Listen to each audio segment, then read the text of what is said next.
everybody. Welcome to the Hurdy-Burk Internet Broadcast Network, live from the state-of-the-art studios in Round Rock, Texas. My guest tonight is Randi Lyman. She's a professional organizer. She's been a client of mine for quite a few years. I love her to death. She's been through some of my groups for training on social networks, and she's very savvy at what she does. And tonight we're going to talk about professional organizing. Randi, say hi real quick. Hi. Well, there you go. There's a big hi from Randi. And we have a sponsor for all our shows, so we'll be right back. Howdy, this is Todd Frank, owner of Jerry's Garage. We've been serving our customers since 1967. You know, vehicles have changed greatly over the years, but quality customer service and sound repairs have not. We've earned a great reputation with our clients. Check us out on Google and Yelp. So when you need repairs or maintenance on your gas or diesel vehicle, you'll call us.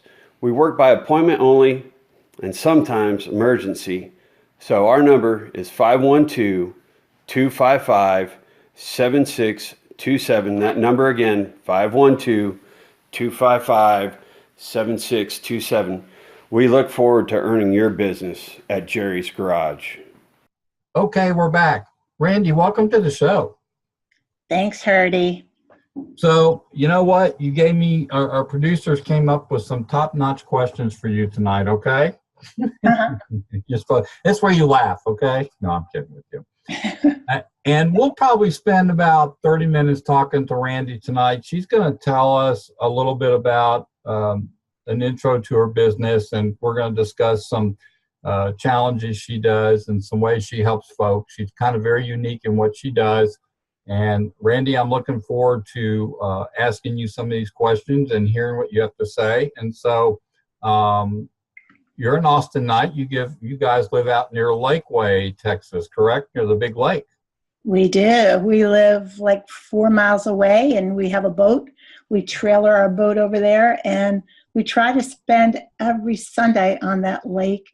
Hopefully, our lake doesn't dry up, because right now we're 25 feet below pool. So yeah, we got rain coming. And I know you take another special guest with you on your boat. Who would that be? Louis Lyman, our first mate, our dog. That's right. Louis has been famous in a couple of videos we shot. All right. So tell us a little bit give us a little bit of intro, if you don't mind, into your business, Randi. Sure. So my business is called A Helping Hand, and I have had my business for 17 years. And I am a specialist in what I do. I'm a certified professional organizer, and I specialize in chronic disorganization. So as you're scratching your head and you're saying, what the heck is chronic disorganization? Right, Hurdy? I hear you scratching. Yeah, I'm going, wow, what is that? What the heck? So chronic disorganization is something that if you have a history of being disorganized and self-help hasn't helped you, and you on a daily basis, the quality of your life suffers, that's chronic disorganization. So folks call me up all the time, and that's because they're looking for me specifically, and the kind of work that I do, they're going to look possibly for chronic disorganization. But I tell people that I work, and this is the truth, of course, that I work with people with mild, moderate, and severe organizing challenges. So the full gamut, Hurdy. Yeah, and I know being around you quite a bit there's more folks out there that go through this than you think. And so along with that question of that little intro of how you help these folks is you've got a lot of experience doing this. How long have you been doing this type of business, Randi? 17 years. 17 years? I know, I look young. Yes, you do. And the fact that 17 years, I'm not sure I even knew that. I knew it was a while. I didn't know it was 17 years. That's awesome. Yeah. And so how do you go about identifying your target market for the kind of client that you're trying to attract? Well, that's a good question.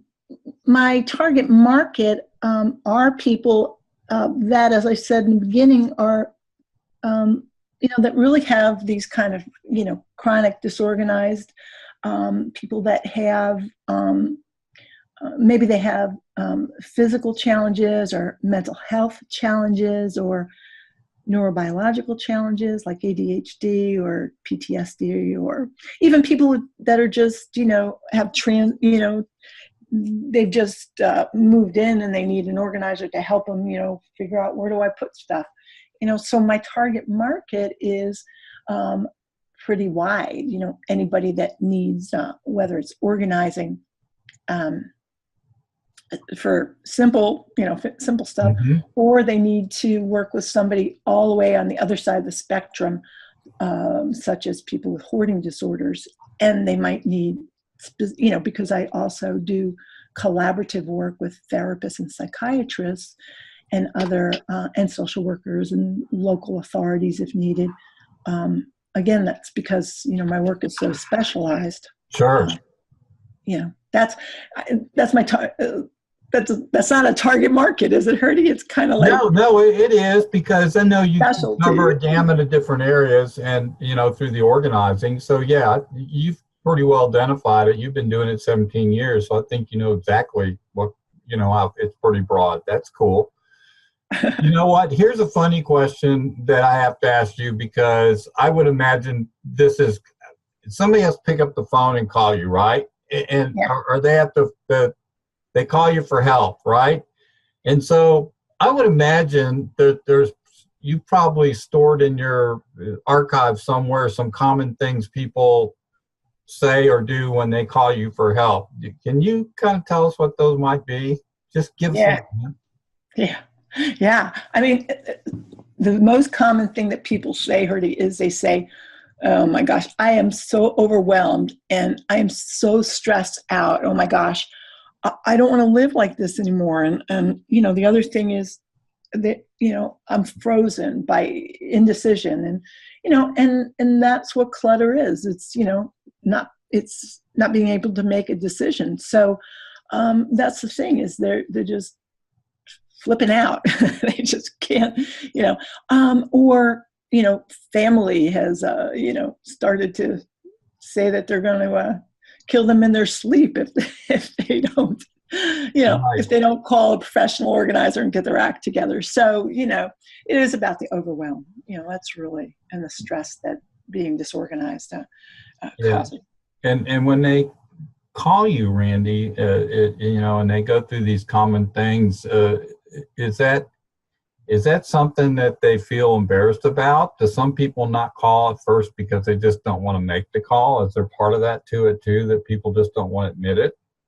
Yeah, that's a really great question. I've had people that have been holding on to my website, my URL, or however they found out about me, their therapist or whoever it is, they've been holding on to my information for years. Wow. And too scared to call. And finally, they just worked up the courage, because, it is very, very frightening, very, shame. People have a lot of shame about this. There's a lot of shame around it. So they don't want to admit that they have a problem. That's one of the things, Herdy, with being a part of, different networks. It's hard for me doing what I do to have people come up and say, hey, I have a client for you, because it's like, that doesn't work that way, because, people don't. They think that if you say, hey, I know an organizer, your house really needs it, you've insulted them. So it's kind of like somebody comes and says, hey, I got a referral for you, Randi. I got this person that's shamed to death over how decluttered or cluttered their life is, and they just can't wait for you to call them. Right. Exactly. Right. Doesn't work that way. I get it. Which I guess once you get past a certain stage, right, and somebody's really excited about starting the decluttering process, and they kind of want to do it on their own, but they need help. So kind of, where do you start with them? Well, I would ask what area of their home is bothering them the most, right? Yep. What area is not working for them? Because that's really the big question I ask my clients is, what's working for you and what's not working for you? So, I mean, that's really what we need to know. And why isn't it working? Or why is it working? You know, so if something is working and something else isn't, well, we have to tack on what is working, you know, the instinct of how something works for a person. Sure. How is that working, and can we make that fit for what's not working for you? And let's kind of, does that make sense? Let's like put that together and make the whole thing work. So, you know, I'll ask my clients, or I'd ask a person, you know, that's doing this themselves, go into each room, you know, and sit in the room and see how it feels, right? Does it feel good to you? Does it feel bad? And why does it feel bad? What do you want to change? Or walk in the front doors if it's not your home. You're seeing it for the first time with a new pair of eyes. How do you see it, right? Walk through the rooms and what do you like? You know, what's pretty or what's not pretty, or right? So there's a whole bunch of different ways to look at it. Maybe the first example I gave was a little bit more avant-garde, you know, but you know, it is important to, you know, I say to my clients, you know, if you're really good at something, if I'd say, hey, you know, let's do this brand new thing that you've never done before, you're not going to want to do it, and you're not going to be able to keep it up. So what have you done before in the past? Let's kind of bridge that together and make the whole thing work, you know? So that's the difficult thing about organizing for some people, is that, you know, they're scared by it. You know, they're just, it scares them. Yeah, and I think the key word, Randi, probably in that statement is the process, right? It is that. It's an ongoing process, and it's small baby steps, right? Right.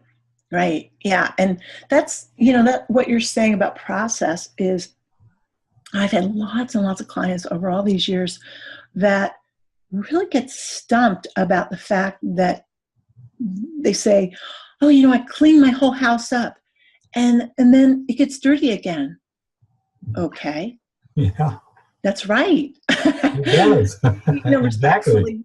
we have to manage it every single day. And I promise you, Hoarding, I'm not making fun of anybody. I respect and honor everybody and all of our challenges, because gosh knows I've got plenty of my own. Right. You know, but it is something that people do say to me, is that, you know, we work all weekend and we've got it all cleaned up, and you know, we've taken all this stuff out of our closet that we usually throw into it when company's coming, and you know, we've straightened it all out, we put it all away, and these darn kids, they just wreck the place. Yes, but have you taught them where things belong? No. Well, they need to know. You need to share with them what goes where. You know, if you need to make a label, you know, take them on a tour, and you know, so everybody has to be on board. You know, you can't just be mom or dad or Jane. You know, it's got to be everybody. We're all responsible for the maintenance of our home. Every person that lives in the house, and it doesn't get cleaned by itself. It isn't a weekend event. It's every single day. It's every single minute. I mean, you know, I'm sitting here talking to you and there's dust forming all over the place. Do I care? Do I care? No. I'll tell you what, I promise you, I like a patina on my stuff. I could care less if there's dust. Right. You know, doesn't bother me. So that goes into some of your experience, because you've been doing this so long. And I imagine that you just kind of discussed a few of the challenges, right? But what are some of the more, I don't want to call them major or minor, because I guess they're all the same, but what might be some of the challenges when somebody's actually trying to declutter? What do you see in your experience they go through? they don't know where to begin. Yep. And they might get overwhelmed by the idea of decluttering because they might not have a plan of how they need to use the space that needs to be organized. Sure. Right? So some folks go out and buy items to get organized, and without a plan. And so that might mean that, I've gone out and bought containers. I've gone out and bought pretty boxes, bookshelves, on and on. Mm-hmm. But I'm not sure of what I'm going to do with them. So some folks, they might be doing it backwards, I have clients that love to tell me that they have lots and lots of containers in their garage just waiting for us to use, Sure. because they don't know what to do with them, because they've thought about what they want to do, but So they bought more clutter to add to the clutter because they didn't do anything with the clutter they bought. I'm sorry. Right, exactly. And, before I start working with a client, they'll ask me what they need to buy or what they need to do. And I say, don't do anything. Don't clean up. Don't do, because let me just walk through with you, and your house is going to tell me the story. You're going to tell me the story of your home, and your home is going to tell me the story of your home, So don't buy anything. How do we know what you're going to need, Yeah, let's do an assessment of it together, and then we'll go from there, right? That's how you start, right? That's that beginning point. Exactly. Good for you. I like that. So, okay, long-term physical benefits to declutter. I never thought of that. Are there actually some reasons physically to declutter? Yeah. I have clients. Let's talk about the clients on on the end of the spectrum that I have, that are, and this is no judgment. This is, clinical. This is clinical. So I have clients that have a hoarding disorder, hoarding disorders. And so some of them might be living in a level of filth, and or possessions that are piled high and they're piled wide, right? I'm not, some of them, no, some of them are not piled high and wide, but they're still a hoard. And so because of this, the home has health and safety, is a health, and safety hazard because, they can't get out of their doors or windows if there's a fire or if something happens and there's a slip and fall. And so gurneys can't fit into the home because possibly they can't get into the front door, or, because there are what we call goat paths, so they're not wide enough.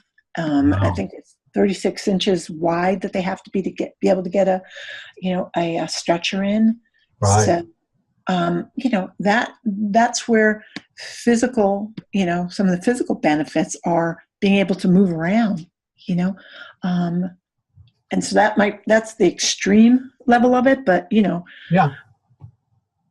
Why not look at the extreme, because the one that's one of the aspects of it. Yeah, and that would be dangerous for somebody in a home if they couldn't have access to it, or they couldn't find stuff, or they're tripping over stuff, or what I'm saying, it just was too crowded. I just had to ask that because I was just curious, because I just never thought about that till you had brought up the question for tonight's podcast. So I just thought that was really interesting, and now I understand how that works. So So I'm feeling really good, Randi. I've got my house I'm on the process of decluttering. What sort of emotional benefits do you think you see from your clients once they start this process and it starts working? All right. Now I'm going to tell you something that you haven't heard before. Okay.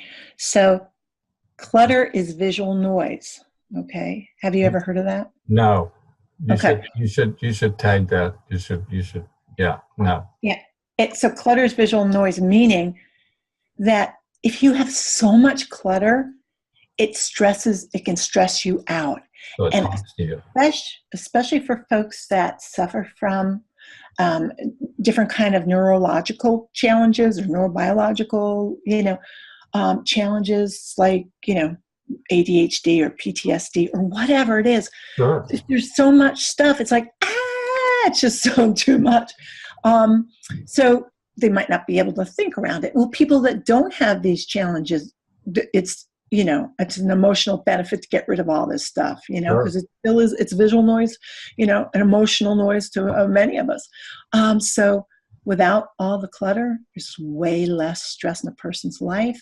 And, another thing is, there are folks that they spend so much of their time being so concerned about their belongings and how they have to manage them that they don't enjoy their lives. I have clients that they say, oh my gosh, I can't go out because I've got to stay home and take care of all my stuff. But they're not really able to take care of their stuff because they've hired me, but they're still home being concerned about it. So, I have to share with them that, this stuff is controlling you. It owns you. You don't own it. So just be kind to yourself and take it slow, Yeah. Take it So, slow. so when your clutter talks to you, it's time to talk to Randi.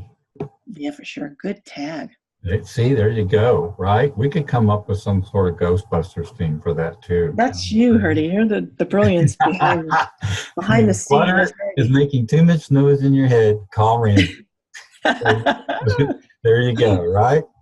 I love it, Herdy. Okay, so suggestions do you have for someone that can't decide whether to keep, donate, or sell sentimental belongings? Because I know if you lose a family member and you're having to clean and get rid of stuff and downsize, all that stuff that goes with it, how do you divide that up and help people with that decision process, Randi?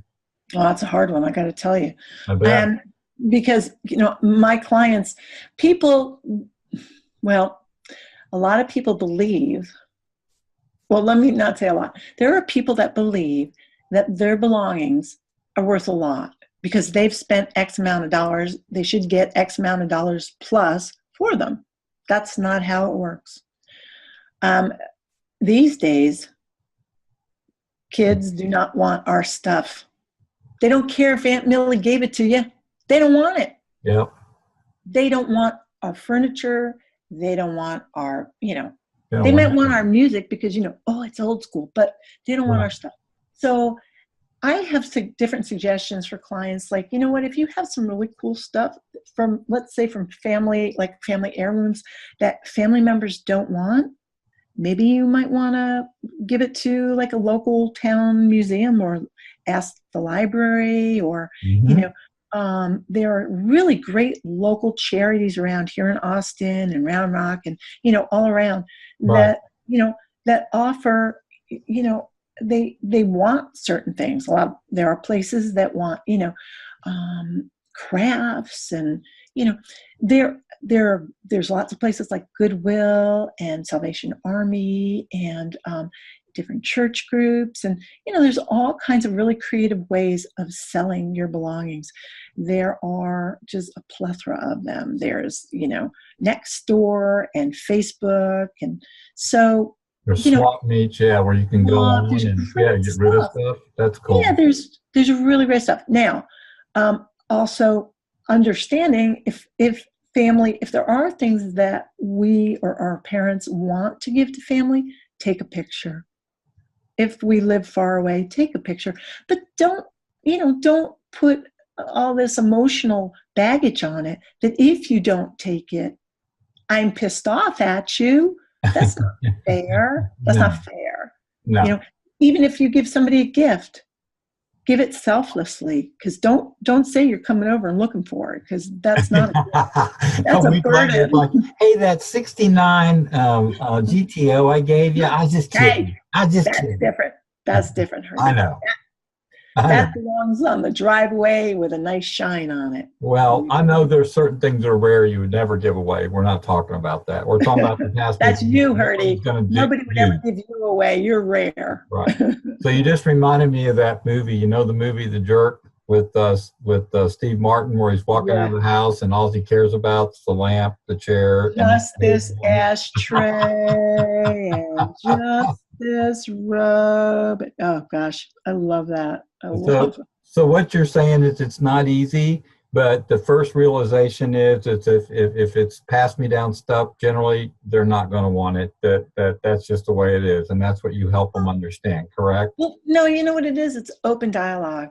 Okay. It's respecting and honoring each other, and it's it's not fighting over it. Right.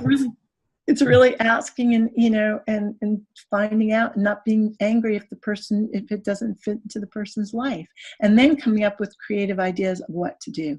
Do we keep it? Do we have space? Do we donate it? Where? Do we sell it? Mm-hmm. Where? Yeah.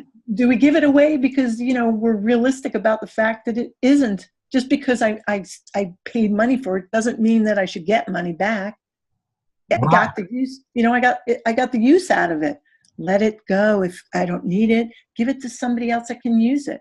And that's getting my money, right? Yeah, and that's part of decluttering, right? I mean, you're actually trying to get yourself where the clutter doesn't make the noise in your head. There you go. Yeah. I was able to tie that back in. I love that. Okay, so we kind of talked about this, but what recommendations let's drill that down a little bit. So what recommendations do you have for parents that want to pass down to their family heirlooms to their adult children? I think we said it all. I know we did, but I mean, there's got to be sentimental things, right? But not a lot. So you really no. There are. There's not. I mean, okay, that's why I'm playing devil's advocate here. Yeah, so no. I mean, we all have archival things. I mean, I have some things. When my mom passed, we lived in Chicago, and I had a house full of everything. And so when I went back east to help my dad with my getting rid of some of my mom's stuff, and all my family's back east. So he decided he was going to find out what family members needed things. Sure. I just brought back just like maybe 6 things, or maybe 10. I don't know. It was very, very few things that meant something. Yeah, but right, but they were very meaningful because I already had, letters that my mom had sent me over the years that I saved, and so those were the things that were important to me. So my point is, what's important to you? What's an individual personal thing, and so a family heirloom, to you might not be a family heirloom to me. Might be, something I don't like. So yep.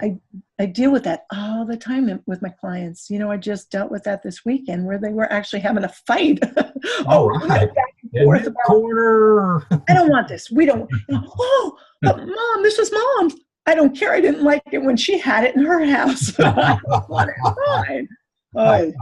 I said, in a round world, I don't take sides. Part of the process. Part of the process, right? I got it. Yeah, I can imagine it's emotional, and there's a lot of people attached to things, so I could see that. I really could. Been through that, so I kind of get it. All right, so I can't wait to ask this question, Randi, and that is, tell us about some interesting experiences you've had in client work without getting namey and personal. You know what I'm saying? Yeah. No. Okay. Well, I've had a million things, but when I lived in Chicago, and I don't think I'd been in the business for very long, I had a client call me up and say that he had some paper management problems, and he really needed my help. And so I asked a couple questions, about his paper management, and he told me, and I said, "Oh, okay, sure. I'll be sure to bring, so this, this was pretty much a little bit before, 17 years ago. So it wasn't so much, internet as it is now. I mean, we have the internet, of course. So, Sure. I said, I'm going to bring some hard copies of some paper management stuff, and we'll talk about it. And yeah, I'll be over. So I go over, and his parents live there also. And, I walk into the house and realize that, this is a hoarding, there's hoarding going on in this home. And it's pretty bad. But that wasn't anything that shocked me, because anything to do with hoarding does not surprise me. Mm-hmm. But when he took me in, so his parents lived in half of the house and he lived in the other half. So when he took me back to his half of the house, it was a mountain, Hurdy, of paper. Like, wow. Like he lived in like this little cave part of the mountain. And I said to him, I said, I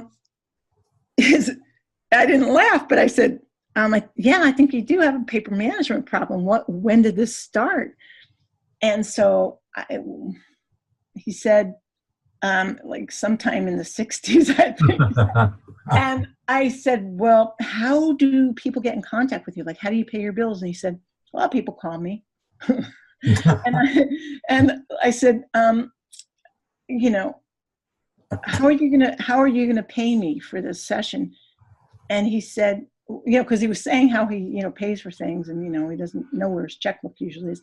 I said, how are you gonna pay me for this session? And he looked at me and I said, you know, cash would be a good thing, because he's got a paper management problem, and I didn't want to wait until the next millennium before he found his check. 10 years. That's funny. Besides, the kid find the phone in his office, right? There you go. Wow. So, what have some of your clients, Randi, taught you? They've taught me that I love humanity more and more each day, and I've always loved humanity, but that I'm blessed to do what I do, and that I'm always open-minded, and every client, 99% of the clients I've had are really fantastic, wonderful people. I've only had 1% that have been really mean, and I fire them as clients, and and I have, and or I might only, you know, I might only work with them one time, and if they called me again, I would say no, and I have. So they've taught me that. They've taught me that I to be kind and appreciate, you know, everything that I have, especially my clients and my business. And be patient, I bet, too, huh? Yeah, to be patient, and to you know, my clients teach me. I believe that they teach me more than I teach them, and they, you know, and I say that, and you know, my clients look at me like I'm insane, but I'm not. They do. I mean, it's a give and take, you know. I mean, teach me, so I imagine that works all the way around, right? So that's a good thing. Do you find that in your business? I do. My clients teach me all the time by how they ask the questions and need help with stuff. I learn from them all the time. Helps me in my business. That's a good point. I don't think I've done a podcast, and I've done like 200 of these, and I don't think I've ever been asked to ask, what have your clients taught you? That's a very unique question. That's very cool, actually. Randi, one more thing I want to ask you at the end of this. If people want to visit your website to contact you, could you tell us what your website is, please? Yes, it's ahelpinghand4you.com, and that's all spelled out, A Helping Hand, and then it's FORYOU.com. And I'll make sure to put that link inside the player so people can click right on it. Randi, thank you. Hurdy, thank you so much for asking me to do this. It was really a pleasure. And we will be back next week with another podcast. You guys have a great evening, and thanks for being on the Hurdy Bird Internet Broadcast Network.